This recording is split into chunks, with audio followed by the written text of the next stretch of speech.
Oke, ini saya mau menginfokan cara instalasi RO 2000 GPD ini. Yang pertama harus disediain dulu ya air bakunya. Air bakunya itu dari mana? Dari filterisasi dulu, baru masuk ke RO. Jadi RO nggak bisa berdiri sendiri tanpa sistem filterisasi terlebih dahulu.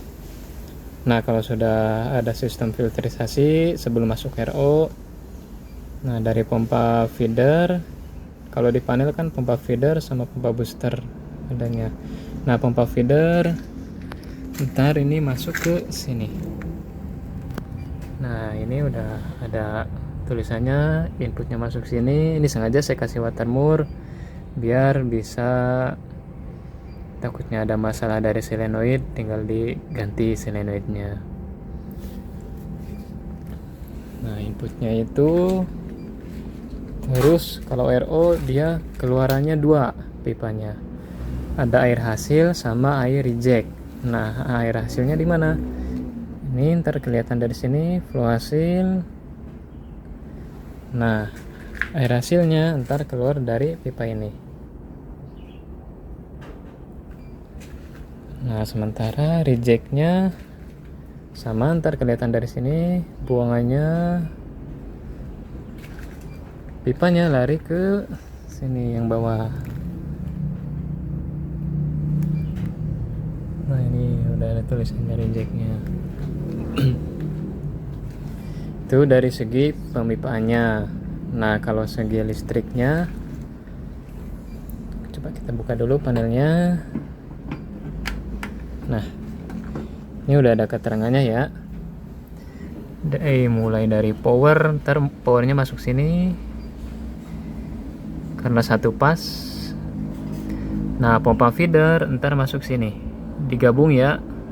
Jadi kabel ini dua ngikut sama pompa feeder yang disertakan nantinya. Nah, ini radar itu otomatis dari ntar keluaran ini area hasilnya, ntar otomatisnya masuk sini, otomatis torrent biasanya. Udah sih itu aja koneksinya gitu. Nah, kalau mau setting, ini settingan timer buat auto flashnya, karena sistem ini RO ini pakai auto flash. Biasanya saya pakainya di setengah menit atau 30 detik, 30 second di sini kita setting. Tadi kenapa di sini? Karena lagi ngetes aja. Nah, di sini. Oke.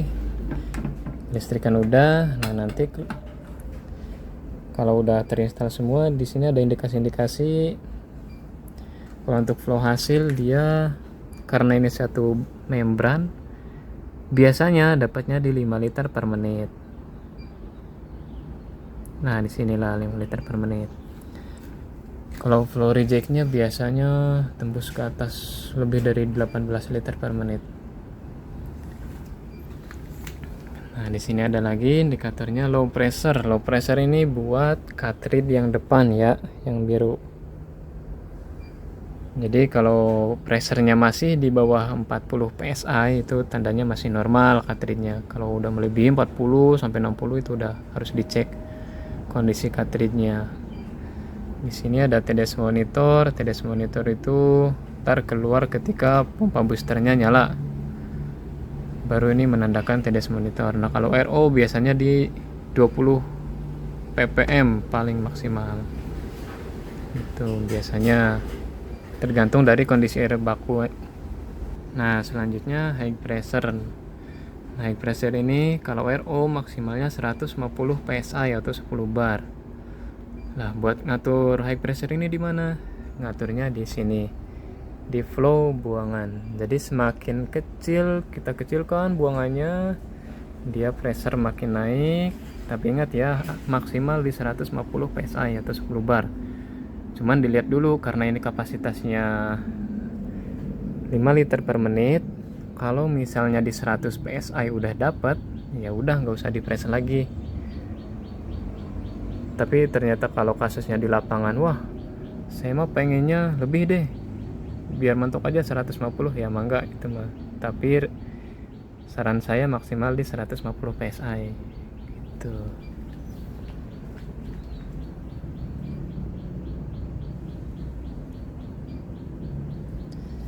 Nah, selanjutnya ini kotak ini LPS ya, low pressure switch.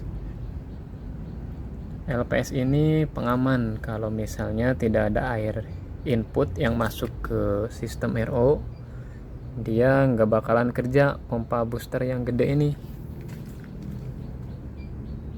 Jadi pengaman